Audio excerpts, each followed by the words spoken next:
ಶ್ರೀ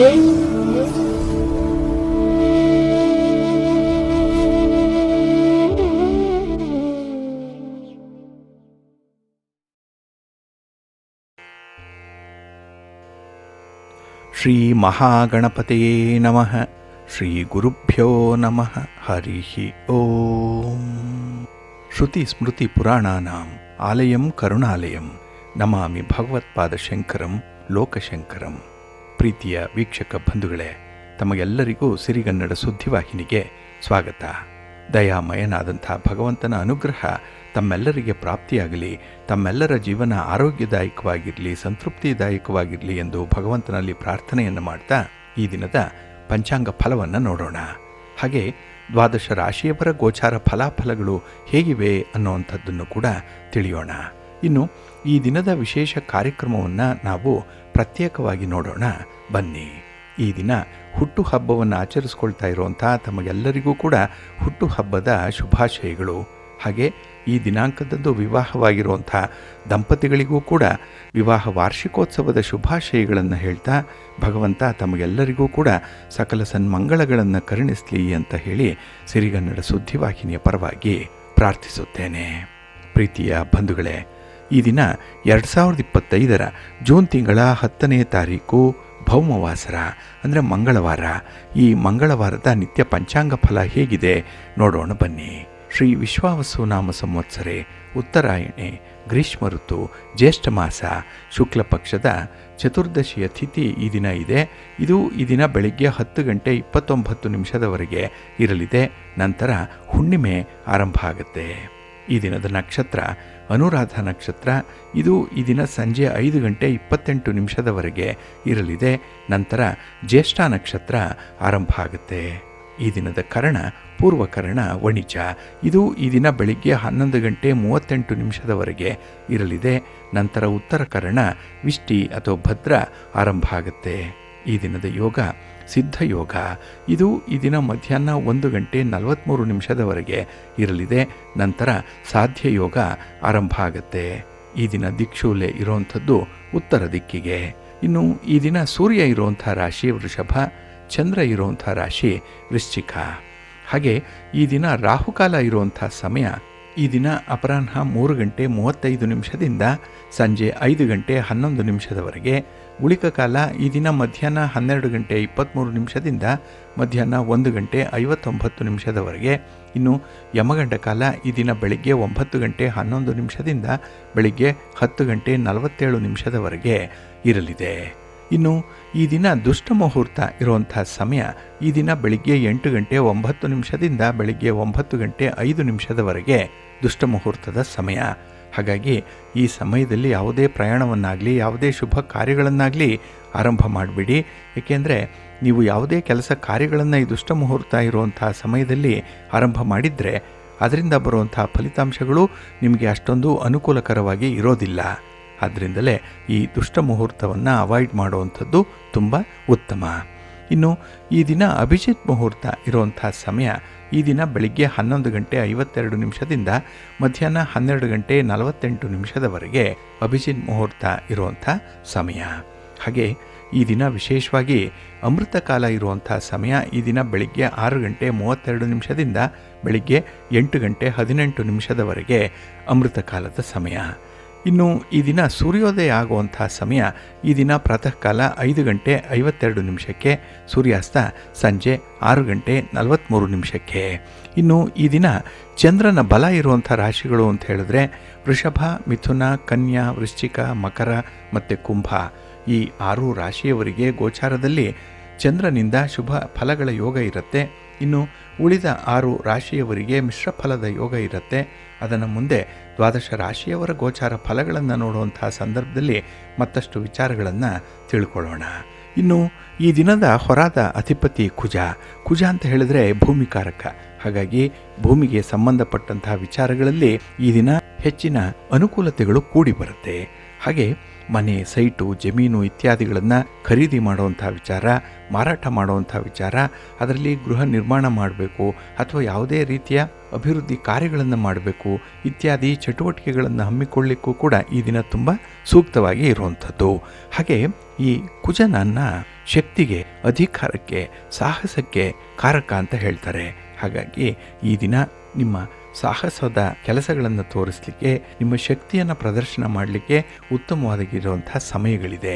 ಹಾಗೆ ಕ್ರೀಡಾಪಟುಗಳಿಗೆ ಉತ್ತಮ ಸ್ಥಾನಮಾನಗಳು ಸಿಕ್ಕುವಂಥದ್ದು, ಹಾಗೆ ನಿಮ್ಮ ಶಕ್ತಿಗೆ ಮೀರಿದಂತಹ ಒಂದು ಒಳ್ಳೆಯ ಸ್ಥಾನಮಾನವನ್ನು ಕೂಡ ಪಡ್ಕೊಳ್ತೀರಿ. ಹಾಗೆ ಕೆಲವು ವಿದ್ಯಾರ್ಥಿಗಳು ಸ್ಪರ್ಧಾತ್ಮಕ ಪರೀಕ್ಷೆಯನ್ನು ಎದುರಿಸ್ತಾ ಇದ್ದಾರೆ, ಅಂಥವ್ರಿಗೂ ಕೂಡ ಈ ದಿನ ತುಂಬ ಚೆನ್ನಾಗಿದೆ.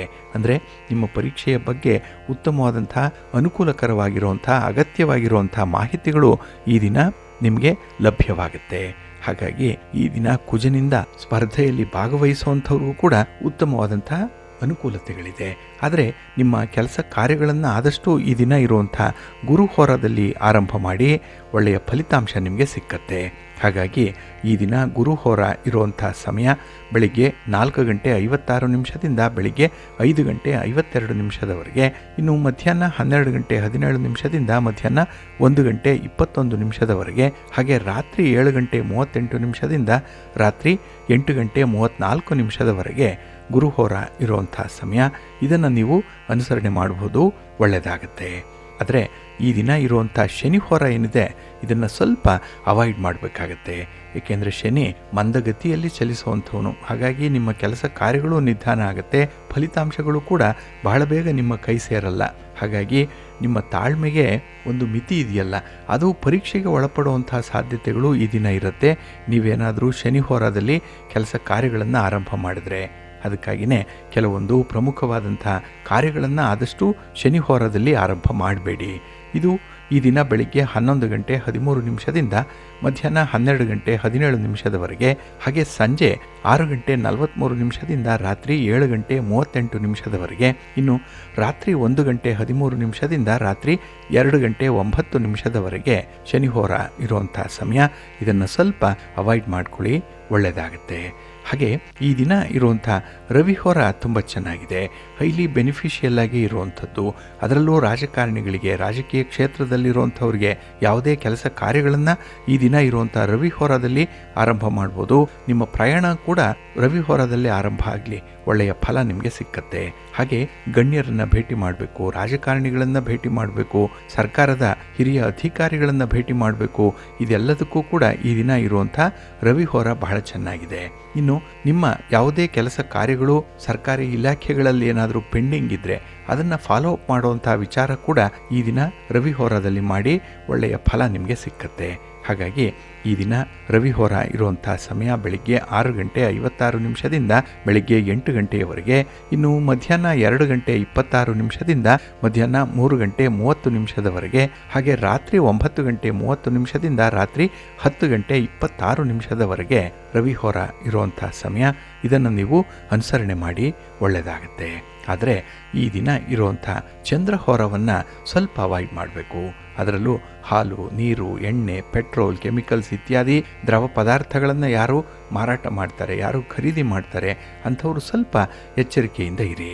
ಇನ್ನು ಈ ದಿನ ಇರುವಂಥ ಚಂದ್ರಹೋರದಲ್ಲಿ ಹೋಟೆಲ್ ಉದ್ದಿಮೆದಾರರು ಸ್ವಲ್ಪ ನಿಮ್ಮ ವ್ಯಾಪಾರ ವ್ಯವಹಾರಗಳನ್ನು, ನಿಮ್ಮ ಪ್ರಯಾಣವನ್ನು ಆದಷ್ಟು ತಟಸ್ಥಗೊಳಿಸುವಂಥದ್ದು ಉತ್ತಮ. ಅಂದರೆ ಬಂಡವಾಳ ಹೂಡುವಂಥದ್ದು, ವ್ಯಾಪಾರದ ಸಂಬಂಧವಾಗಿ ತೀರ್ಮಾನವನ್ನು ತೆಗೆದುಕೊಳ್ಳುವಂಥದ್ದು, ಇಂಥದ್ದನ್ನು ಈ ದಿನ ಇರುವಂಥ ಚಂದ್ರಹೋರದಲ್ಲಿ ಮಾಡಬೇಡಿ. ಇದು ಈ ದಿನ ಬೆಳಿಗ್ಗೆ 10:09 ಬೆಳಿಗ್ಗೆ 11:13 ಹಾಗೆ ಸಂಜೆ 5:38 ಸಂಜೆ 6:43 ಹಾಗೆ ರಾತ್ರಿ 12:17 ರಾತ್ರಿ 1:13 ಚಂದ್ರಹೋರ ಇರುವಂಥ ಸಮಯ. ಇದನ್ನು ಸ್ವಲ್ಪ ಅವಾಯ್ಡ್ ಮಾಡ್ಕೊಳ್ಳಿ, ಒಳ್ಳೆಯದಾಗತ್ತೆ. ಹಾಗಾಗಿ ಬಂಧುಗಳೇ, ನಿಮ್ಮ ಕೆಲಸ ಕಾರ್ಯಗಳನ್ನು, ನಿಮ್ಮ ಚಟುವಟಿಕೆಗಳನ್ನು ಆದಷ್ಟು ಒಳ್ಳೆಯ ಸಮಯದಲ್ಲಿ ಆರಂಭ ಮಾಡಿ. ಒಳ್ಳೆಯ ಮುಹೂರ್ತ ಯಾವುದಿದೆ ಅನ್ನುವಂಥದ್ದನ್ನು ತಿಳ್ಕೊಳ್ಳಿ. ಅದೇ ರೀತಿ ಪ್ರತಿನಿತ್ಯ ಕೆಲವೊಂದು ನಿರ್ದಿಷ್ಟ ಕೆಲಸಗಳಿಗೆ ನಿರ್ದಿಷ್ಟವಾದ ಹೊರ ಬಹಳ ಸೂಕ್ತವಾಗಿದೆ. ಆ ಸಮಯದಲ್ಲಿ ನಿಮ್ಮ ಕೆಲಸಗಳೇನಾದರೂ ಆರಂಭ ಆದರೆ ಅತ್ಯದ್ಭುತವಾದಂಥ ಫಲಿತಾಂಶವನ್ನು ತರುತ್ತೆ. ತುಂಬ ಅನುಕೂಲತೆಗಳು ಇರುತ್ತೆ, ಲಾಭ ಇರುತ್ತೆ. ಹಾಗಾಗಿ ನೀವು ಮುಹೂರ್ತದ ಜೊತೆಗೆ ಒಳ್ಳೆಯ ಹೊರ ಯಾವುದಿದೆ ಅನ್ನುವಂಥದ್ದನ್ನು ಕೂಡ ತಿಳ್ಕೊಳ್ಬೇಕು. ಅದಕ್ಕಾಗಿ ಪ್ರತಿನಿತ್ಯ ನೀವು ಪಂಚಾಂಗ ಪಠಣವನ್ನು ಮಾಡಬೇಕು. ಅದು ಸಾಧ್ಯ ಆಗಲಿಲ್ಲ ಅಂತ ಹೇಳಿದ್ರೆ ಸಿರಿಗನ್ನಡ ಸುದ್ದಿವಾಹಿನಿ ನಿತ್ಯ ಪ್ರಸಾರ ಮಾಡುವಂಥ ಈ ಪಂಚಾಂಗದ ವಿವರಗಳನ್ನು ಕೇಳಿಸ್ಕೊಳ್ಳಿ, ನಂಬಿಕೆಯಿಂದ ಕೇಳಿಸ್ಕೊಳ್ಳಿ. ಏಕೆಂದರೆ ಇದರಲ್ಲಿ ನಿಮಗೆ ಬೇಕಾದಂತಹ ಎಲ್ಲ ಮಾಹಿತಿಗಳು ಕೂಡ ಸಿಕ್ಕತ್ತೆ. ಇದನ್ನು ನೀವು ಅನುಸರಣೆ ಮಾಡಿ ನಿಮ್ಮ ಕೆಲಸ ಕಾರ್ಯಗಳನ್ನು ಆರಂಭ ಮಾಡಿದ್ರೆ ಒಳ್ಳೆಯ ಫಲ ನಿಮಗೆ ಸಿಕ್ಕತ್ತೆ. ನೀವು ಅಂದುಕೊಂಡಂಥ ಫಲಿತಾಂಶವನ್ನು ಪಡ್ಕೊಳ್ಳಿಕ್ಕೆ ಇದು ಸಹಾಯಕವಾಗುತ್ತೆ, ಒಳ್ಳೆಯದಾಗುತ್ತೆ. ಬಂಧುಗಳೇ, ಈ ದಿನ ಬಹಳ ವಿಶೇಷವಾಗಿರುವಂಥ ದಿನ. ಏಕೆಂದರೆ ಈ ದಿನ ಚತುರ್ದಶಿ ಬೆಳಿಗ್ಗೆ 10:30 ವೇಳೆಗೆ ಮುಕ್ತಾಯ ಆಗುತ್ತೆ. ನಂತರ ಹುಣ್ಣಿಮೆ ತಿಥಿ ಆರಂಭ ಆಗುತ್ತೆ. ಈ ಹುಣ್ಣಿಮೆಯನ್ನು ಕಾರ ಹುಣ್ಣಿಮೆ ಅಂತ ಹೇಳಿ ಕರೀತಾರೆ. ಭೂಮಿ ಪೌರ್ಣಿಮಾ ಅಂತ ಹೇಳಿ ಕರೆಯುವಂಥದ್ದು ಕೂಡ ಇದೆ. ಒಟ್ಟಾರೆ ಈ ಭೂಮಿಗೆ ಸಂಬಂಧಪಟ್ಟಂತಹ ಒಂದು ವಿಶೇಷ ಹಬ್ಬ ಈ ಹುಣ್ಣಿಮೆಯ ದಿನದಂದು ನಡೀತಾ ಇದೆ. ಬೇಸಿಗೆ ಕಾಲ ಮುಕ್ತಾಯ ಆಗ್ತಾ ಮುಂಗಾರದ ಹಂಗಾಮು ಪ್ರಾರಂಭ ಆಗ್ತಾ ಇದೆ. ಈಗಾಗಲೇ ಮೃಗಶಿರ ಮಳೆ ಆರಂಭ ಆಗಿಬಿಟ್ಟಿದೆ. ಹಾಗಾಗಿ ರೈತರ ಮೊದಲ ಹಬ್ಬ ಈ ಕಾರ ಹುಣ್ಣಿಮೆ ಅಂತ ಹೇಳಿನೇ ಕರೆಯಲ್ಪಡುವಂಥದ್ದು. ಹಾಗಾಗಿ ಜ್ಯೇಷ್ಠ ಮಾಸದ ಶುಕ್ಲ ಪಕ್ಷದ ಹುಣ್ಣಿಮೆ ಅಂತ ಹೇಳಿದ್ರೆ ರೈತಾಪಿ ವರ್ಗದವರಿಗೆ ಒಂದು ರೀತಿಯ ಸಂತೋಷ, ಸಂಭ್ರಮದ ಹಬ್ಬ. ಏಕೆ ಅಂತ ಹೇಳಿದ್ರೆ ಇಲ್ಲಿ ಬೇಸಿಗೆ ಕಳೆದು ಮಳೆಗಾಲ ಆರಂಭ ಆದಾಗ ಕೃಷಿ ಚಟುವಟಿಕೆಗಳು ಕೂಡ ಗರಿಗೆದರುವಂಥ ಒಂದು ಸಂದರ್ಭ. ಹಾಗಾಗಿ ಭೂಮಿ ತಾಯಿ ರೈತ ಮಕ್ಕಳಿಗೆ ಅನ್ನವನ್ನು ಈ ವರ್ಷ ಕೊಡಲಿಕ್ಕೆ ಸಿದ್ಧಳಾಗುವಂಥ ಒಂದು ಸಮಯ. ಹಾಗೆ ಈ ಹುಣ್ಣಿಮೆಯ ಸಂದರ್ಭದಲ್ಲಿ ಭೂಮಿಯನ್ನು ಉಳುಮೆ ಮಾಡುವಂಥ ಎತ್ತುಗಳಿಗೂ ಕೂಡ ಪೂಜೆ ನಡೆಸುವಂಥದ್ದು ಇದೆ. ಅದರಲ್ಲೂ ಮನೆಯಲ್ಲಿರುವಂಥ ಎತ್ತುಗಳಿಗೆ, ರಾಸುಗಳಿಗೆ ಶೃಂಗಾರವನ್ನು ಮಾಡಿ ಹುಣ್ಣಿಮೆಯ ದಿನ ವಿಶೇಷವಾಗಿ ಪೂಜೆ ಮಾಡುವಂಥದ್ದು ಇದೆ. ಅದರಲ್ಲೂ ಈ ಕಲ್ಯಾಣ ಕರ್ನಾಟಕದ ಭಾಗದಲ್ಲಿ, ಉತ್ತರ ಕರ್ನಾಟಕದ ಭಾಗದಲ್ಲಿ ವಿಶೇಷವಾಗಿ ಈ ಕಾರ ಹುಣ್ಣಿಮೆಯನ್ನು ಆಚರಣೆ ಮಾಡ್ತಾರೆ. ಇಲ್ಲಿ ಈ ದಿನ ಕೃಷಿ ಚಟುವಟಿಕೆಗಳನ್ನು ಆರಂಭ ಮಾಡುವಂಥದ್ದು.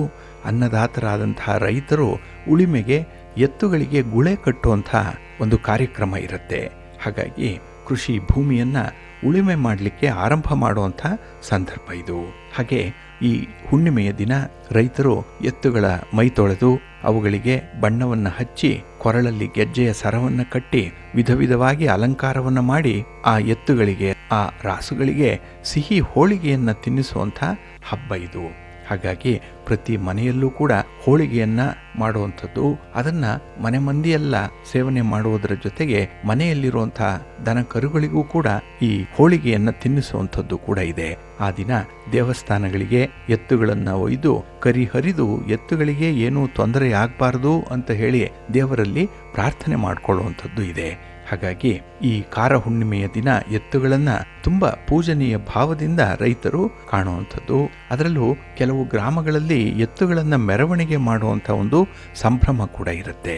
ಇನ್ನು ಕೆಲವು ಕಡೆ ಉತ್ತರ ಕರ್ನಾಟಕದ ಭಾಗದಲ್ಲಿ ಈ ಕಾರ ಹುಣ್ಣಿಮೆಯ ದಿನ ಎತ್ತಿನ ಬಂಡಿಗಳನ್ನು ಸ್ಪರ್ಧೆಯ ರೀತಿಯಲ್ಲಿ ಓಡಿಸುವಂಥದ್ದು ಕೂಡ ಇದೆ. ಹಾಗೆ ಸ್ಪರ್ಧೆಯಲ್ಲಿ ಗೆದ್ದಂತಹ ರಾಸುಗಳಿಗೆ ವಿವಿಧ ರೀತಿಯ ಬಹುಮಾನಗಳನ್ನು ಕೊಡುವಂತಹ ಒಂದು ಕಾರ್ಯಕ್ರಮ ಕೂಡ ಇರುತ್ತೆ. ಒಟ್ಟಾರೆ ರೈತಾಪಿ ವರ್ಗದವರು ಸಂಭ್ರಮದಿಂದ ಆಚರಿಸುವಂಥ ಹುಣ್ಣಿಮೆಯ ದಿನ ಇದು. ಈ ಸಂದರ್ಭದಿಂದಲೇ ಕೃಷಿ ಚಟುವಟಿಕೆಗಳು ಆರಂಭ ಆಗುತ್ತೆ. ಅದಕ್ಕೆ ಮೂಲಾಧಾರವಾಗಿರುವಂಥ ಎತ್ತುಗಳನ್ನು ಪೂಜೆ ಮಾಡುವಂಥದ್ದು ಈ ಸಂದರ್ಭದಲ್ಲಿ.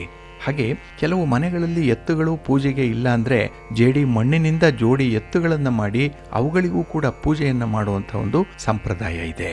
ಹಾಗೆ ಈ ಉತ್ತರ ಕರ್ನಾಟಕದ ವಿಶೇಷತೆ ಅಂತ ಹೇಳಿದ್ರೆ ಇಲ್ಲಿ ಒಂದು ವರ್ಷದಲ್ಲಿ ಒಟ್ಟು 5 ಸಲ ಮಣ್ಣಿಗೆ ಪೂಜೆಯನ್ನು ಸಲ್ಲಿಸ್ತಾರೆ.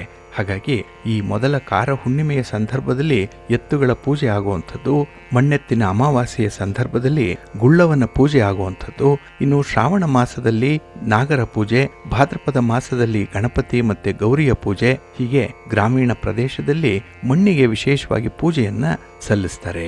ಅದರಲ್ಲೂ ಈ ಹುಣ್ಣಿಮೆಯಂದು ಮೊದಲ ಮಣ್ಣಿನ ಪೂಜೆ ನಡೆಯುತ್ತೆ ಅನ್ನುವಂಥದ್ದು. ಹಾಗೆ ರೈತಾಪಿ ವರ್ಗದವರಿಗೆ ಈ ಹುಣ್ಣಿಮೆ ಸಂಭ್ರಮದ ಹುಣ್ಣಿಮೆ ಅಂತಾನೆ ಹೇಳ್ಬೋದು. ಯಾರ ಮನೆಗಳಲ್ಲಿ ಎತ್ತು ಇರಲ್ಲ ಅಂಥವರು ಕುಂಬಾರರು ಮಣ್ಣಿನಿಂದ ಮಾಡಿದಂತಹ ಎತ್ತುಗಳನ್ನು ತಂದು ಮನೆಯ ದೇವರ ಕೋಣೆಯ ಜಗಲಿಯ ಮೇಲೆ ಇಟ್ಟು ಅವುಗಳನ್ನು ಕೂಡ ಪೂಜೆ ಮಾಡುವಂಥದ್ದು ಇದೆ. ಹಾಗೆ ಈ ಹುಣ್ಣಿಮೆಯ ಸಂಜೆಯ ಸಮಯದಲ್ಲಿ ಎತ್ತುಗಳ ಓಟದ ಸ್ಪರ್ಧೆ ಕೂಡ ಇರುತ್ತೆ ಅನ್ನುವಂಥದ್ದು. ಹಾಗಾಗಿ ನಮ್ಮ ಗ್ರಾಮೀಣ ಜನರು ನಮ್ಮ ದೇಶಿ ಸಂಸ್ಕೃತಿಯನ್ನ ಇನ್ನೂ ಅನುಸರಣೆ ಮಾಡ್ತಾ ಇದ್ದಾರೆ ಅನ್ನುವಂಥದ್ದಕ್ಕೆ ಈ ಕಾರ ಹುಣ್ಣಿಮೆ ಸಾಕ್ಷಿಯಾಗಿದೆ. ಹಾಗಾಗಿ ಈ ದಿನ ರೈತಾಪಿ ವರ್ಗದವರಿಗೆ ಅತ್ಯಂತ ಪ್ರಮುಖವಾಗಿರುವಂತಹ ಅನ್ನವನ್ನು ಕೊಡುವಂತಹ ಭೂತಾಯಿಯನ್ನ, ಭೂದೇವಿಯನ್ನ, ಜೊತೆಗೆ ಕೃಷಿ ಚಟುವಟಿಕೆಗಳಿಗೆ ಸಹಕರಿಸುವಂತಹ ರಾಸುಗಳನ್ನ ಪೂಜಿಸುವಂತಹ ಒಂದು ಸಂದರ್ಭ ಈ ಹುಣ್ಣಿಮೆಯ ಸಂದರ್ಭ.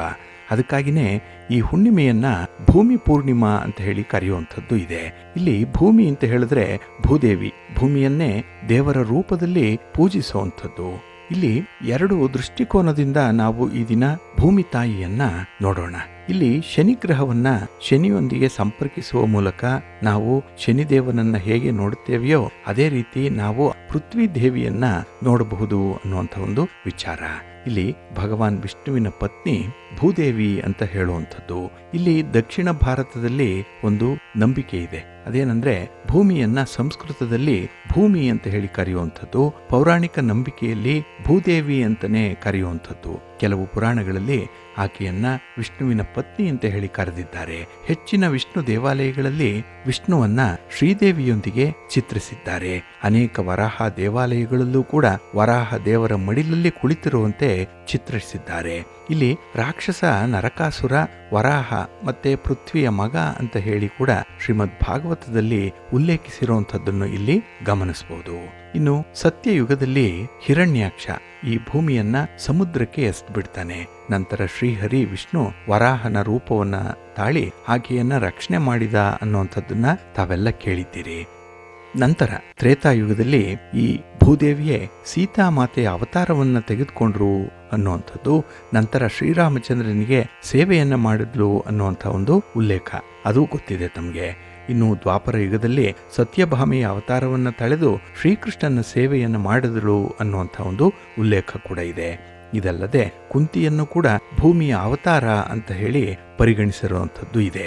ಇಲ್ಲಿ ಉತ್ತರ ಭಾರತದ ನಂಬಿಕೆಯಲ್ಲಿ ಈ ಭೂಮಿಯ ವಿಚಾರವೇ ಸ್ವಲ್ಪ ವಿಭಿನ್ನವಾಗಿರುವಂಥದ್ದು. ಅಂದ್ರೆ ಇಲ್ಲಿ ಉತ್ತರ ಭಾರತದ ನಂಬಿಕೆಯ ಪ್ರಕಾರ ತಾಯಿ ಸೀತಾಮಾತೆ ಭೂದೇವಿಯ ಮಗಳು ಅಂತ ಹೇಳ್ತಾರೆ. ಆಕೆಯ ಮಗನ ಹೆಸರು ಮಂಗಳದೇವ, ಹಾಗೆ ಅವನು ಮಂಗಳದ ಅಧಿಪತಿ. ಪೃಥುವಿನ ತಂದೆಯ ಹೆಸರು ಪೃಥು, ಆದ್ರಿಂದಲೇ ಈ ಭೂಮಿಯನ್ನ ಪೃಥ್ವಿ ಅಂತ ಹೇಳಿ ಕರೆದ್ರು. ಯಾಕೆಂದ್ರೆ ಪೃಥುವಿನ ಮಗಳು ಅಂತ ಹೇಳಿ.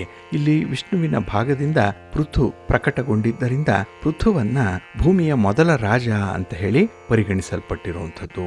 ಇಲ್ಲಿ ಪೃಥು ಮೊದಲು ಜಮೀನನ್ನ ಹದಗೊಳಿಸಿ ಕೃಷಿಯನ್ನ ಆರಂಭ ಮಾಡಿ ಸಾಮಾಜಿಕ ವ್ಯವಸ್ಥೆಗೆ ಒಂದು ರೀತಿಯ ತಳಪಾಯವನ್ನ ಹಾಕಿದ್ರು ಅನ್ನುವಂಥ ಒಂದು ಕಥೆ ಇದೆ. ಹಾಗಾಗಿನೇ ಜನರು ಗುಹೆಗಳನ್ನು ತೊರೆದು ಅಂದಿನಿಂದ ಬಯಲಿನಲ್ಲಿ ಮನೆಗಳನ್ನ ನಿರ್ಮಾಣ ಮಾಡಿಕೊಂಡು ವ್ಯವಸಾಯದ ಈ ಕೃಷಿಯ ಕೆಲಸಗಳನ್ನ ಆರಂಭ ಮಾಡಿದ್ರು ಅಂತ ಹೇಳಿ ಉಲ್ಲೇಖ ಇದೆ. ಹಾಗೆ ಈ ಪೃಥು ಭೂಮಿಯನ್ನ ತನ್ನ ಮಗಳು ಅಂತ ಹೇಳಿ ಸ್ವೀಕರಿಸಿ ಅದಕ್ಕೆ ಪೃಥ್ವಿ ಅಂತ ಹೇಳಿ ಹೆಸರನ್ನ ಇಟ್ಟಿದ್ದಾರೆ. ಹಾಗಾಗಿನೇ ಈ ಭೂಮಿಗೆ ಪೃಥ್ವಿ ಅನ್ನುವಂಥ ಹೆಸರು ಬಂತು. ಇನ್ನು ಒಂದು ದಂತಕಥೆಯ ಪ್ರಕಾರ ಭಗವಾನ್ ವಿಷ್ಣು ದೇವರ್ಷಿ ನಾರದರಿಗೆ ಈ ಭೂಮಿಯು ಮಧು ಮತ್ತೆ ಕೈಟಭರ ಕೊಬ್ಬಿನಿಂದ ಹುಟ್ಟಿದೆ ಅಂತ ಹೇಳ್ತಾರೆ. ಇಲ್ಲಿ ದುರ್ಗಾ ಮಾತೆ ಇಬ್ಬರನ್ನು ಕೊಂದಾಗ ಅವರ ದೇಹದಿಂದ ಮೇಧ ಹೊರಬರುತ್ತೆ. ಅದು ಸೂರ್ಯನ ಪ್ರಖರತೆಯಿಂದ ಒಣಗಿ ಹೋಗುತ್ತೆ. ಇದರಿಂದ ಆ ಕಾಲದಲ್ಲಿ ಭೂಮಿಗೆ ಮೇದಿನಿ ಅನ್ನುವಂಥ ಹೆಸರು ಕೂಡ ಬಂದಿದೆ ಅನ್ನುವಂಥ ಒಂದು ಉಲ್ಲೇಖ ಇದೆ. ಇನ್ನು ಬ್ರಹ್ಮ ವೈವರ್ತ ಪುರಾಣದ ಪ್ರಕಾರ ಪ್ರಕೃತಿಯ ವಿಭಾಗದಲ್ಲಿ ಭೂಮಾತೆಯ ದರ್ಶನದಿಂದ ಮಗ ಮಂಗಳನ ಜನನದವರೆಗೂ ಕೂಡ ಸಂಪೂರ್ಣ ಕಥೆಯನ್ನ ವಿವರಿಸಿದ್ದಾರೆ. ಇಲ್ಲಿ ಮತ್ತೊಂದು ದಂತಕಥೆಯ ಪ್ರಕಾರ ಮಹಾ ವಿರಾಟ್ ಪುರುಷನು ಶಾಶ್ವತವಾಗಿ ನೀರಿನಲ್ಲಿ ವಾಸ ಮಾಡ್ತಾ ಇದ್ದ.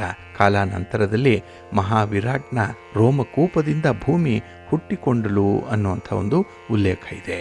ಇನ್ನು ಕೆಲವು ಕಥೆಗಳಲ್ಲಿ ಭೂಮಿ ತಾಯಿಯನ್ನ ಮಹರ್ಷಿ ಕಶ್ಯಪನ ಮಗಳು ಅಂತ ಕೂಡ ಹೇಳಿದ್ದಾರೆ. ಹಾಗೆ ಬ್ರಹ್ಮವೈವರ್ತ ಪುರಾಣದಲ್ಲಿ ರಾಕ್ಷಸರ ರಾಜನಾದಂತಹ ಹಿರಣ್ಯಕಶ್ಯಪುವಿನ ಸಹೋದರ ಹಿರಣ್ಯಾಕ್ಷ ವರಾಹ ಕಲ್ಪದಲ್ಲಿ ಭೂಮಿಯನ್ನ ಕದ್ದು ಸಾಗರಕ್ಕೆ ಕೊಂಡೊಯ್ಯುತ್ತಾನೆ. ಭಗವಾನ್ ವಿಷ್ಣು ವರಾಹನಾಗಿ ಅವತಾರ ತಾಳಿ ಹಿರಣ್ಯಾಕ್ಷನನ್ನ ವಧೆ ಮಾಡಿ ಭೂಮಿಯನ್ನ ಪಾತಾಳದಿಂದ ಹೊರತೆಗೆದ ನಂತರ ಈ ಭೂಮಿಯನ್ನ ಸಮುದ್ರದ ಮೇಲೆ ಇರಿಸಿದ್ರು ಅನ್ನುವಂಥ ಉಲ್ಲೇಖ ಇದೆ. ಇಲ್ಲಿ ಪೃಥ್ವಿ ಫಲರೂಪದಲ್ಲಿ ಬಂದು ವರಹ ರೂಪದಲ್ಲಿದ್ದಂತಹ ಶ್ರೀ ಹರಿಯನ್ನ ಪೂಜೆ ಮಾಡಲಿಕ್ಕೆ ಆರಂಭ ಮಾಡ್ತಾಳೆ. ಆಗ ಈ ಭೂಮಿಯ ಸುಂದರ ಆಕರ್ಷಣೀಯವಾದಂತಹ ರೂಪವನ್ನು ನೋಡಿದಂತಹ ಶ್ರೀಹರಿ ಆಕೆಯ ಕಾರ್ಯದಲ್ಲಿ ಮೋಹಗೊಂಡು ಭೂಮಿಯೊಂದಿಗೆ ಸಂಬಂಧವನ್ನು ಬೆಳೆಸ್ಕೊಳ್ತಾನೆ. ಈ ಸಂಯೋಗದಿಂದ ಕಾಲಾಂತರದಲ್ಲಿ ಭೂಮಿಯ ಗರ್ಭದಿಂದ ಭವ್ಯವಾದಂತಹ ಒಂದು ಮಗು ಜನಿಸುತ್ತೆ. ಅದನ್ನ ಮಂಗಳ ಅಂತ ಹೇಳಿ ಕರೀತಾರೆ. ಹಾಗಾಗಿ ಈ ಮಂಗಳನನ್ನೇ ಭೂಮಿಕಾರಕ ಅಂತ ಹೇಳಿ ಕರೆಯುವಂಥದ್ದು. ಈ ಒಂದು ಕಥೆ ದೇವಿ ಭಾಗವತದಲ್ಲಿಯೂ ಕೂಡ ಉಲ್ಲೇಖ ಆಗಿರುವಂಥದ್ದನ್ನ ಕಾಣಬಹುದು. ಒಟ್ಟಾರೆ ಈ ಭೂಮಿ ಸೃಷ್ಟಿಯಾದಂತಹ ಕಥೆನೇ ಪೌರಾಣಿಕವಾಗಿ ತುಂಬಾ ಪ್ರಾಮುಖ್ಯತೆಯನ್ನ ಪಡ್ಕೊಂಡಿರುವಂಥದ್ದು. ಅಂಥ ಭೂಮಿ ತಾಯಿಯ ಪೂಜೆಯನ್ನ ಈ ಹುಣ್ಣಿಮೆಯ ದಿನದಿಂದ ರೈತಾಪಿ ವರ್ಗದವರು ಆರಂಭ ಮಾಡಿದ್ರು ಅನ್ನುವಂಥ ಒಂದು ಉಲ್ಲೇಖ ಇದೆ. ಹಾಗಾಗಿನೇ ಈ ಹುಣ್ಣಿಮೆಗೆ ಭೂಮಿ ಹುಣ್ಣಿಮೆ ಅಂತ ಹೇಳಿ ಕರೆಯುವಂಥದ್ದು, ಕಾರ ಹುಣ್ಣಿಮೆ ಅಂತ ಹೇಳಿ ಕರೆಯುವಂಥದ್ದು ಈ ಒಂದು ಕಾರಣಕ್ಕಾಗಿನೇ. ಹಾಗಾಗಿ ಬಂಧುಗಳೇ, ಈ ದಿನ ನೀವು ಕೂಡ ಭೂಮಿ ತಾಯಿಯನ್ನ ಸ್ಮರಣೆ ಮಾಡ್ಕೊಳ್ಳಿ. ನೀವು ರೈತರಾಗಿದ್ರೆ ಭೂಮಿಯನ್ನ ಮುಟ್ಟಿ ನಮಸ್ಕಾರ ಮಾಡ್ಕೊಳ್ಳಿ. ಹಾಗೆ ರೈತರು ನಿಮಗಾಗಿ ಕೊಡ್ತಾ ಇರುವಂತಹ ದವಸ ಧಾನ್ಯಗಳನ್ನ ನೀಡ್ತಾ ಇರುವಂತಹ ಮೂಲ ಭೂಮಿ. ಹಾಗಾಗಿ ಭೂಮಿ ತಾಯಿಗೆ ಪ್ರತಿಯೊಬ್ಬರೂ ಕೂಡ ಈ ದಿನ ನಮಸ್ಕರಿಸಬೇಕು. ನಮಗೆ ಅನ್ನ ಆಹಾರಾದಿಗಳ ಜೊತೆಗೆ ಆಶ್ರಯವನ್ನ ಕೊಟ್ಟಂಥವಳು ಭೂಮಿ ತಾಯಿ. ಮನೆಯನ್ನು ಕಟ್ಕೊಳ್ಳಿಕ್ಕೆ, ವಾಣಿಜ್ಯ ಸಂಕೀರ್ಣಗಳನ್ನು ಕಟ್ಟಲಿಕ್ಕೆ, ನಮಗೆ ಬೇಕಾದಂತಹ ಕಟ್ಟಡಗಳನ್ನು ನಿರ್ಮಾಣ ಮಾಡಲಿಕ್ಕೆ ಭೂಮಿ ತಾಯಿ ನಮಗೆ ಆಶ್ರಯ ಕೊಟ್ಟಿದ್ದಾಳೆ.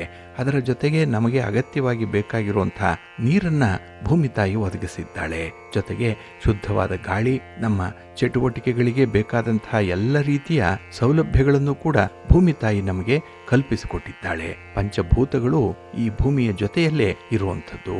ಈ ಹಿನ್ನೆಲೆಯಲ್ಲಿ ನಾವು ಈ ಹುಣ್ಣಿಮೆಯನ್ನ ಬಹಳ ವಿಶೇಷ ದೃಷ್ಟಿಯಿಂದ ನೋಡಬೇಕಾಗತ್ತೆ. ಹಾಗಾಗಿ ಈ ವರ್ಷದ ಮಳೆ ಬೆಳೆ ಸಮೃದ್ಧಿಯಾಗಿ ಬರಲಿ, ನಮ್ಮ ಕೃಷಿಕರ ರೈತಾಪಿ ವರ್ಗದವರ ಬದುಕು ಸಂತೋಷಮಯವಾಗಿರಲಿ ಅಂತ ಹೇಳಿ ಪ್ರಾರ್ಥನೆ ಮಾಡೋಣ. ಪ್ರೀತಿಯ ಬಂಧುಗಳೇ, ಇನ್ನು ಮುಂದೆ ದ್ವಾದಶ ರಾಶಿಯವರ ಗೋಚಾರ ಫಲಗಳು ಹೇಗಿವೆ ನೋಡೋಣ ಬನ್ನಿ. ಮೊದಲಿಗೆ ಮೇಷರಾಶಿ. ಮೇಷರಾಶಿಯವರಿಗೆ ಈ ದಿನ ಅಷ್ಟಮದಲ್ಲಿ ಚಂದ್ರ ಇರುವಂತಹ ದಿನ. ಹಾಗಾಗಿನೇ ಮಿಶ್ರ ಫಲಗಳನ್ನು ಅನುಭವಿಸುವಂಥ ದಿನ ಇದು. ಅದರಲ್ಲೂ ನಿಮ್ಮ ವ್ಯವಹಾರಗಳಲ್ಲಿ ಈ ದಿನ ಕೆಲವು ಸಣ್ಣ ಪುಟ್ಟ ಕಿರಿಕಿರಿಗಳು ಉಂಟಾಗುವಂಥದ್ದು, ಮನಸ್ಸಿಗೆ ತೀವ್ರ ಅಸಮಾಧಾನ ಉಂಟಾಗುವಂಥ ಸಾಧ್ಯತೆಗಳು ತುಂಬ ಇರುತ್ತೆ. ಇನ್ನು ಕೈಗೊಂಡಂತಹ ಕೆಲಸ ಕಾರ್ಯಗಳಲ್ಲೂ ಕೂಡ ಅಷ್ಟೊಂದು ಯಶಸ್ಸು ಸಿಕ್ಕಲ್ಲ. ಹಾಗಾಗಿ ಅಡೆತಡೆಗಳು ಜಾಸ್ತಿ ಇರೋದ್ರಿಂದ ಈ ದಿನ ಸಮಸ್ಯೆಗಳು ಅಲ್ಪ ಸ್ವಲ್ಪ ಉದ್ಭವ ಆಗುತ್ತೆ.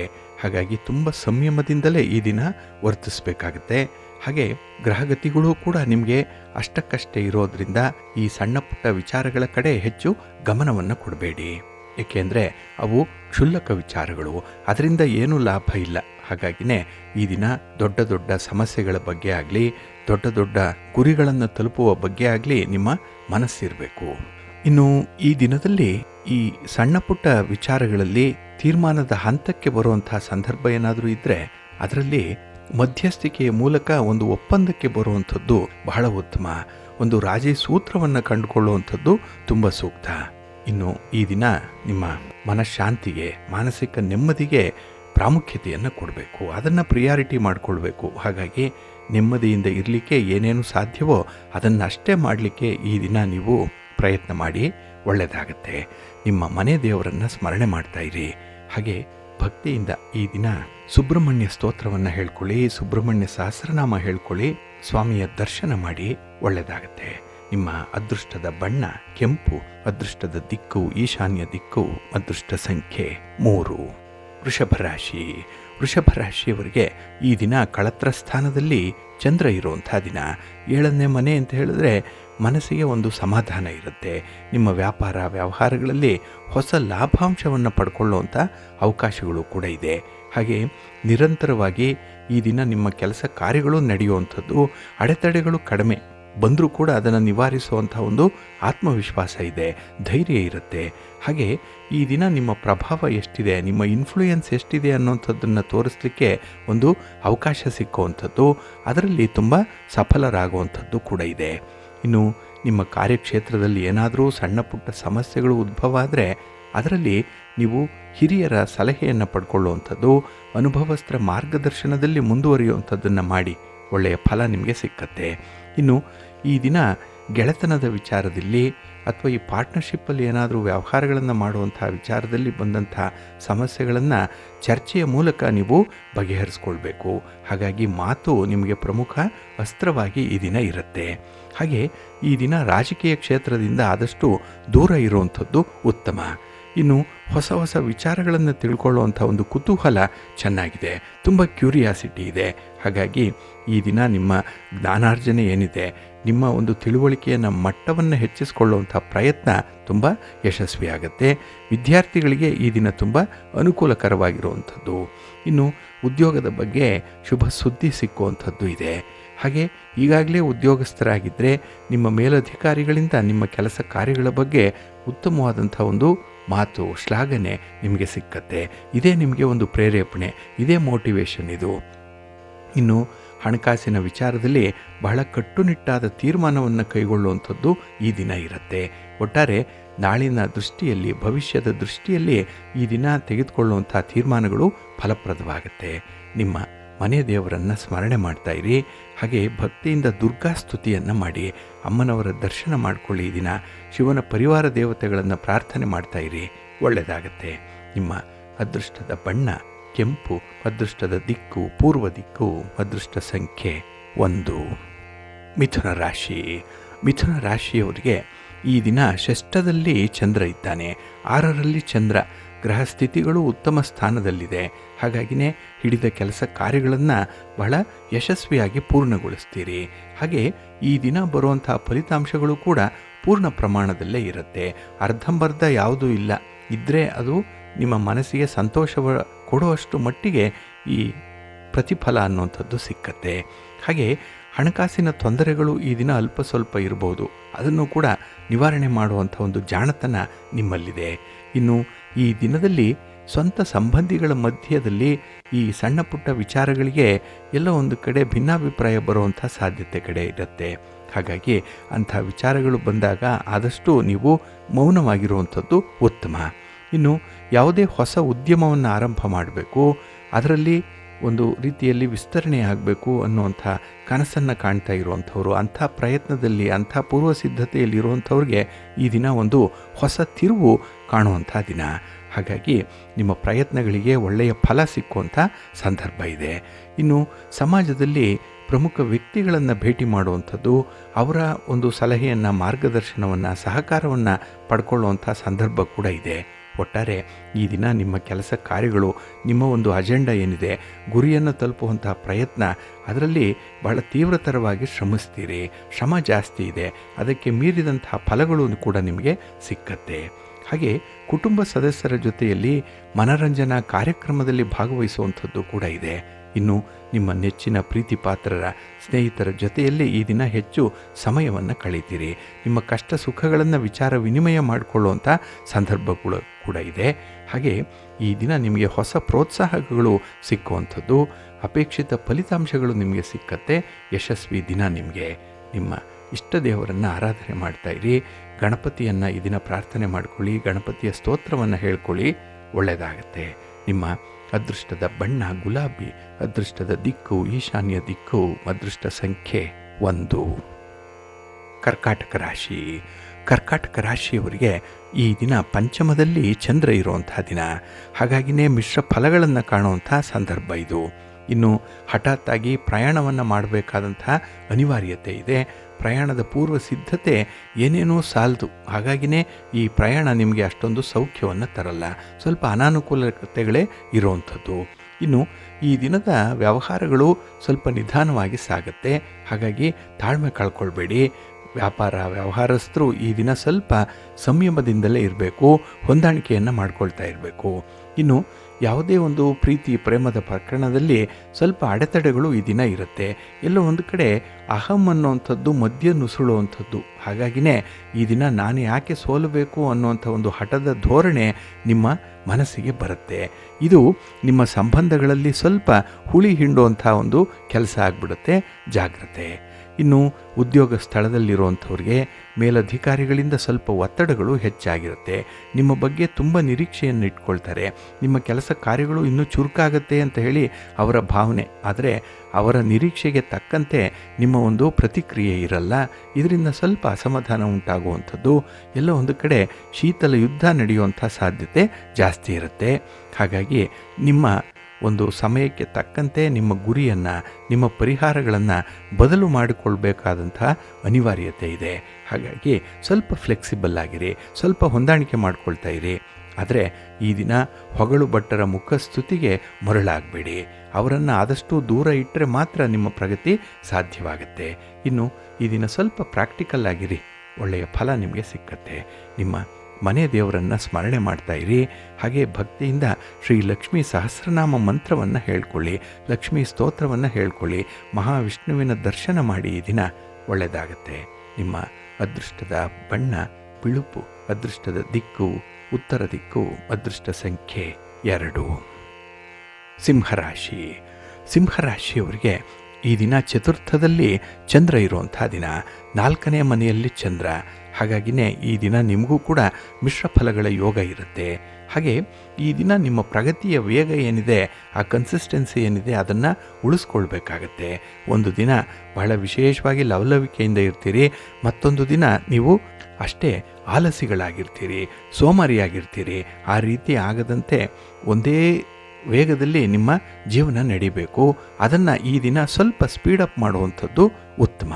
ಹಾಗೆ ಈ ದಿನ ಯಾವುದೇ ಅಭಿಪ್ರಾಯವನ್ನು ವ್ಯಕ್ತಪಡಿಸುವ ಮೊದಲು ಇನ್ನೊಮ್ಮೆ ಯೋಚನೆ ಮಾಡಬೇಕು.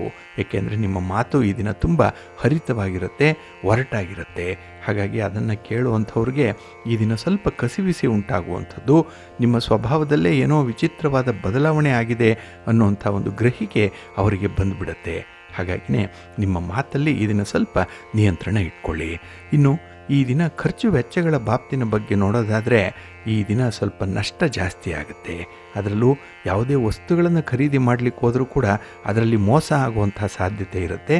ಹಾಗಾಗಿ ಈ ಖರೀದಿ ಪ್ರಕ್ರಿಯೆಯಿಂದ ಸ್ವಲ್ಪ ದೂರ ಇರಿ. ಇನ್ನು ಈ ದಿನ ಪ್ರಮುಖವಾದಂತಹ ಕೆಲಸ ಕಾರ್ಯಗಳಲ್ಲಿ ಸ್ವಲ್ಪ ವಿಘ್ನಗಳು ಜಾಸ್ತಿ, ಅಡೆತಡೆಗಳು ಜಾಸ್ತಿ. ಅದಕ್ಕಾಗಿಯೇ ಈ ದಿನ ಪೂರ್ವ ಸಿದ್ಧತೆಯೊಂದಿಗೆ ಕೆಲಸಗಳನ್ನು ಆರಂಭ ಮಾಡಬೇಕು. ಇನ್ನು ಈ ದಿನ ಕೆಲಸದ ಹೊರೆಯ ಜೊತೆಗೆ ಹಣಕಾಸಿನ ಸಮಸ್ಯೆಗಳು ಕೂಡ ಬರುವಂಥದ್ದಿದೆ. ಹಾಗಾಗಿ ನಿಮಗೆ ಒಂದು ಸಮಸ್ಯೆಗೆ ಪರಿಹಾರ ಹುಡುಕ್ಲಿಕ್ಕೂ ಕೂಡ ಸಮಯ ಇಲ್ಲ. ಅಷ್ಟರ ಮಟ್ಟಿಗೆ ಈ ದಿನ ಕೆಲಸದ ಭಾರ ಹೆಚ್ಚಾಗಿರುತ್ತೆ.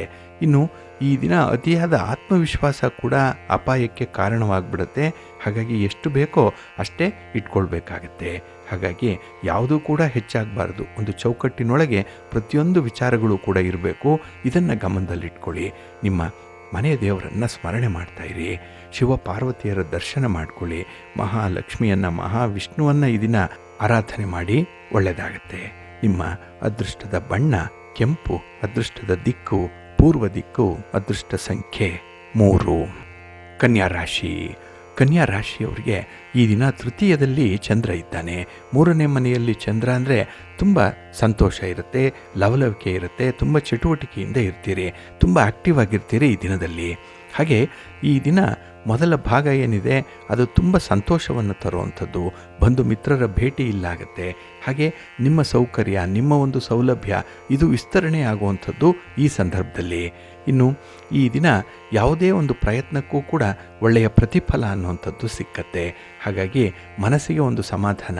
ಆದರೆ ನಿಮ್ಮ ವಿರೋಧಿಗಳ ಸಂಖ್ಯೆ ಹೆಚ್ಚಾಗಬಾರ್ದು, ಆ ರೀತಿ ನೋಡ್ಕೊಳ್ಬೇಕಾಗತ್ತೆ. ಹಾಗಾಗಿ ನಿಮ್ಮ ಒಂದು ಪ್ರತಿಭೆಯನ್ನಾಗಲಿ, ನಿಮ್ಮ ಒಂದು ಮೇಧಾವಿತನವನ್ನಾಗಲಿ ಬೇರೆಯವರ ಎದುರು ಬಹಳ ವಿಶೇಷವಾಗಿ ಹಂಚಿಕೊಳ್ಬೇಡಿ.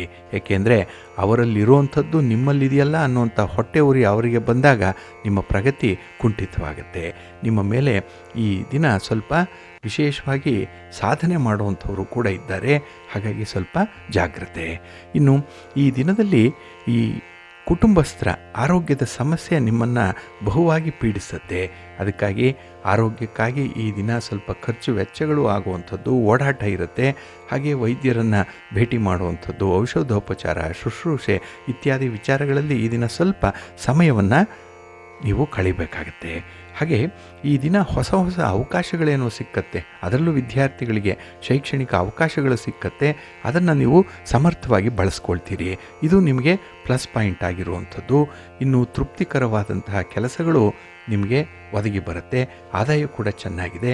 ನಿಮ್ಮ ಸ್ನೇಹಿತರು, ಬಂಧುಗಳು ನಿಮ್ಮ ಜೊತೆಗಿರ್ತಾರೆ. ಕಷ್ಟ ಸುಖಗಳಿಗೆ ಭಾಗಿಯಾಗುವಂಥವರು. ಹಾಗೆ ಈ ದಿನ ನೀವು ಹೊಸ ಹೊಸ ಆವಿಷ್ಕಾರಗಳನ್ನು, ಹೊಸ ಆಲೋಚನೆಗಳನ್ನು ಮಾಡುವಂಥ ಸಂದರ್ಭಗಳು ಕೂಡ ಇದೆ. ಇದೆಲ್ಲವೂ ಕೂಡ ಒಂದು ಪ್ರೋಗ್ರೆಸ್ಸನ್ನು ತೋರಿಸುವಂಥ ಒಂದು ಚಿಹ್ನೆಗಳು. ಮುಂದುವರಿಸಿ, ಒಳ್ಳೆಯದಾಗತ್ತೆ. ನಿಮ್ಮ ಇಷ್ಟ ದೇವರನ್ನು ಆರಾಧನೆ ಮಾಡ್ತಾಯಿರಿ. ಹಾಗೆ ಭಕ್ತಿಯಿಂದ ಈ ದಿನ ಆಂಜನೇಯ ಸ್ತೋತ್ರವನ್ನು ಹೇಳ್ಕೊಳ್ಳಿ, ಹನುಮಾನ್ ಚಾಲೀಸನ್ನು ಹೇಳ್ಕೊಳ್ಳಿ, ಒಳ್ಳೆಯದಾಗತ್ತೆ. ನಿಮ್ಮ ಅದೃಷ್ಟದ ಬಣ್ಣ ಕೇಸರಿ, ಅದೃಷ್ಟದ ದಿಕ್ಕು ಪೂರ್ವ ದಿಕ್ಕು, ಅದೃಷ್ಟ ಸಂಖ್ಯೆ 1. ತುಲಾರಾಶಿ. ತುಲಾರಾಶಿಯವರಿಗೆ ಈ ದಿನ ಕುಟುಂಬ ಸ್ಥಾನದಲ್ಲಿ ಚಂದ್ರ ಇರುವಂಥ ದಿನ. 2ನೇ ಮನೆಯಲ್ಲಿ ಚಂದ್ರ ಅಂದರೆ ಮನಸ್ಸಿಗೆ ಏನೋ ಒಂದು ಕಸಿವಿಸಿ ಉಂಟಾಗುವಂಥದ್ದು, ಯಾವುದರಲ್ಲೂ ಒಂದು ಕ್ಲಾರಿಟಿ ಇಲ್ಲ, ಎಲ್ಲ ಅಸ್ಪಷ್ಟವಾಗಿ ಇರುವಂಥದ್ದು. ಹಾಗೆ ನಿಜವಾಗ್ಲೂ ನಿಮ್ಮನ್ನು ಬೆಂಬಲಿಸುವಂಥವ್ರು ಯಾರು, ನಿಮ್ಮ ನಿಜ ಸ್ನೇಹಿತರು ಯಾರು, ಬಂಧುಗಳು ಯಾರು, ಇದನ್ನು ಕಂಡು ಹಿಡ್ಕೊಳ್ಳಲಿಕ್ಕೆ ಈ ದಿನ ಕಷ್ಟವಾಗುತ್ತೆ. ಹಾಗೆ ಕೆಲವೊಂದು ವಿಚಾರಗಳಲ್ಲಿ ತೀರ್ಮಾನ ತೆಗೆದುಕೊಳ್ಳಿಕ್ಕೂ ಕೂಡ ನೀವು ಅಸಮರ್ಥರಾಗಿ ಇರುವಂಥದ್ದು. ಹಾಗಾಗಿ ಬಾಹ್ಯ ಬೆಂಬಲ ಬೇಕೇ ಬೇಕು. 3ನೇಯವರ ಸಹಕಾರ ಈ ದಿನ ಅಗತ್ಯವಾಗಿ ನಿಮಗೆ ಬೇಕಾಗುತ್ತೆ.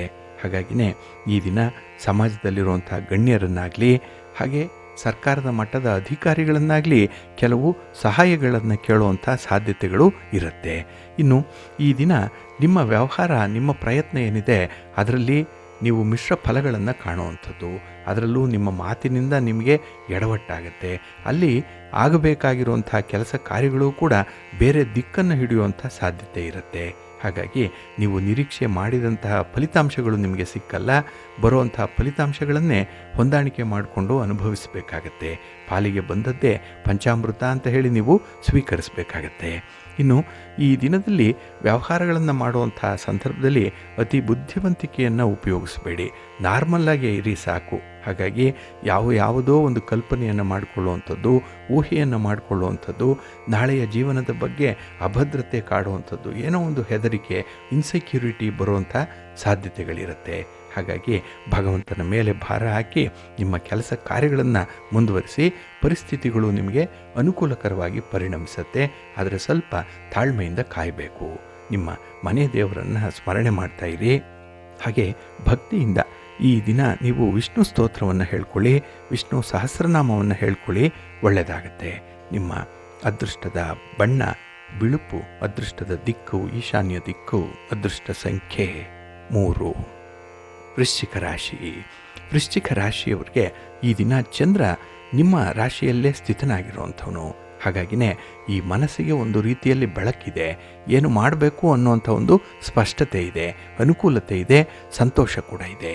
ಹಾಗೆ ಈ ದಿನ ಒಳ್ಳೆಯ ಸಲಹೆಯನ್ನು ಪಡ್ಕೊಂಡು ಒಳ್ಳೆಯ ಮಾರ್ಗದರ್ಶನದಲ್ಲಿ ಮುಂದುವರಿಯೋದ್ರಿಂದ ಗುರಿಯನ್ನು ಬಹಳ ಬೇಗ ತಲುಪುವಂಥ ಸಾಧ್ಯತೆ ಕೂಡ ಇದೆ.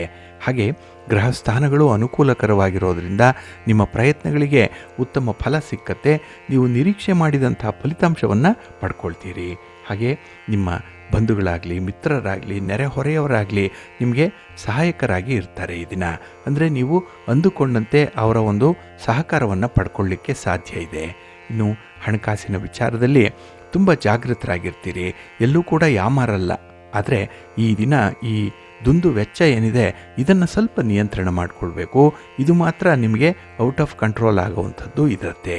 ಇನ್ನು ಈ ದಿನ ಕೆಲವರು ಅವರ ಬೇಳೆಯನ್ನು ಬೇಯಿಸ್ಕೊಳ್ಳಿಕ್ಕೆ ನಿಮ್ಮನ್ನು ಬಲಿಪಶು ಮಾಡುವಂಥ ಸಾಧ್ಯತೆಗಳಿರುತ್ತೆ. ಹಾಗಾಗಿ ಅಂತಹ ಹಿತಶತ್ರುಗಳ ಬಗ್ಗೆ ಇದನ್ನು ಸ್ವಲ್ಪ ಜಾಗ್ರತೆ. ಅಂಥವರು ಯಾವುದೇ ಒಂದು ವಿಚಾರದಲ್ಲಿ ನಿಮ್ಮನ್ನು ಒಂಟಿಯಾಗಿಸುವಂಥ, ನಿಮ್ಮನ್ನು ಕಾರ್ನರ್ ಮಾಡುವಂಥ ಪ್ರಯತ್ನಗಳೇನಾದರೂ ಮಾಡ್ತಾ ಇದ್ದರೆ ಅದರಿಂದ ನೀವು ಹೊರಬರಬೇಕು. ಹಾಗಾಗಿ ನೀವು ಒಂಟಿಯಾಗಿ ಈ ದಿನ ಪ್ರಯಾಣ ಮಾಡುವಂಥದ್ದಾಗಲಿ, ಒಂಟಿಯಾಗಿ ಕುಳಿತು ಆಲೋಚನೆ ಮಾಡುವಂಥದ್ದನ್ನಾಗಲಿ ಮಾಡಬೇಡಿ. ಏಕೆಂದರೆ ಈ ದಿನ ನಿಮ್ಮ ಮನಸ್ಸು ಸ್ವಲ್ಪ ವಿಚಿತ್ರವಾಗಿ ವರ್ತಿಸುವಂಥದ್ದಿದೆ. ಹಾಗಾಗಿ ನಿಮ್ಮ ಗುರಿಯತ್ತ ಮಾತ್ರ ನಿಮ್ಮ ಗಮನ ಇರಲಿ. ಅದ್ಭುತವಾದಂಥ ಸಾಧನೆ ಮಾಡಲಿಕ್ಕೆ ಒಳ್ಳೆಯ ಅವಕಾಶಗಳು ಸಿಕ್ಕತ್ತೆ. ಹಾಗೆ ಸ್ವಲ್ಪ ಆತ್ಮವಿಶ್ವಾಸದಿಂದ ಈ ದಿನ ಮುಂದುವರೆದ್ಬಿಟ್ರೆ ಎಂಥದ್ದನ್ನು ಕೂಡ ಈ ದಿನ ನೀವು ಅಚೀವ್ ಮಾಡ್ತೀರಿ. ಒಳ್ಳೆಯ ಫಲಿತಾಂಶಗಳು ಸಿಕ್ಕತ್ತೆ. ಹಾಗೆ ಈ ದಿನ ಆತ್ಮವಿಶ್ವಾಸವೇ ನಿಮಗೆ ಮೂಲ ಬಂಡವಾಳವಾಗಿ ಪರಿಣಮಿಸುತ್ತೆ. ನಿಮ್ಮ ಮನೆ ದೇವರನ್ನು ಸ್ಮರಣೆ ಮಾಡ್ತಾ ಇರಿ.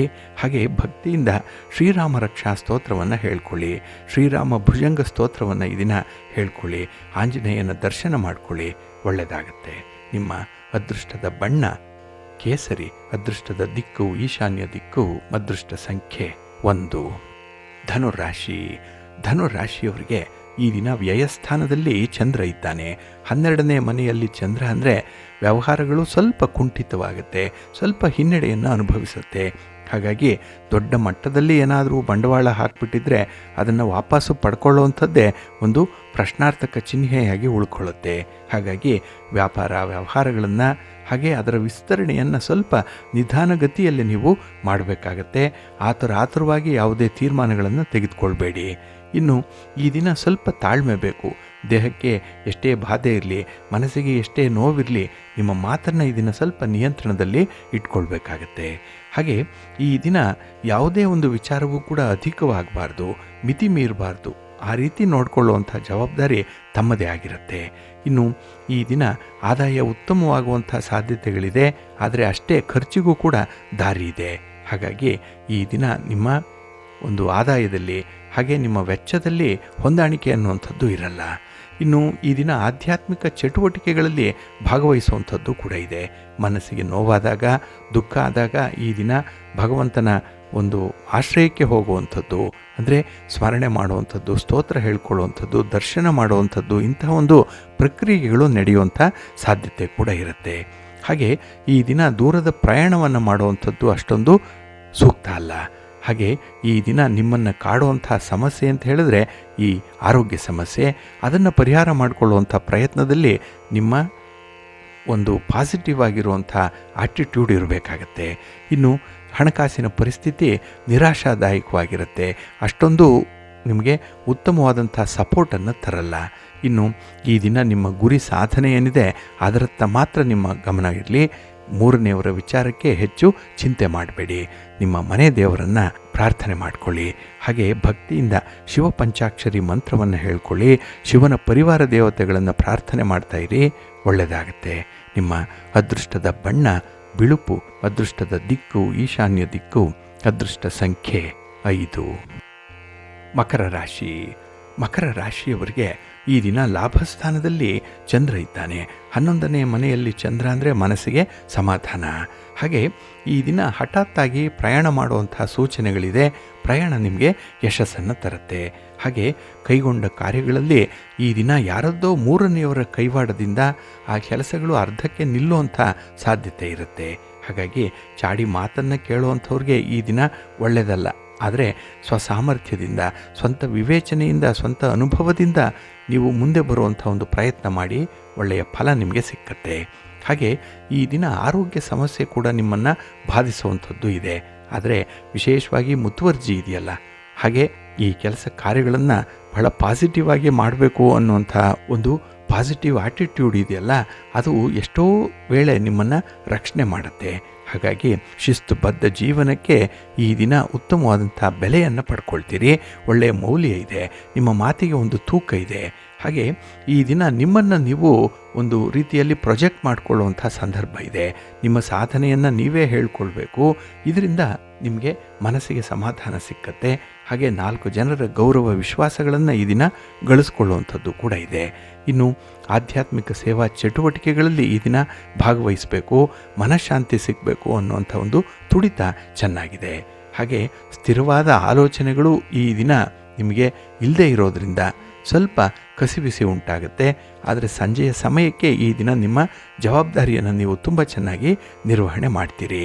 ಹಾಗೆ ವಿದ್ಯಾರ್ಥಿಗಳಿಗೆ ಈ ದಿನ ನೀವು ಕಷ್ಟದಿಂದ ಪಾರಾಗುವಂಥ ಸಂದರ್ಭ ಇದೆ. ಅದಕ್ಕಾಗಿಯೇ ನಿಮ್ಮ ಮನೆ ದೇವರನ್ನು ಸ್ಮರಣೆ ಮಾಡ್ತಾ ಇರಿ.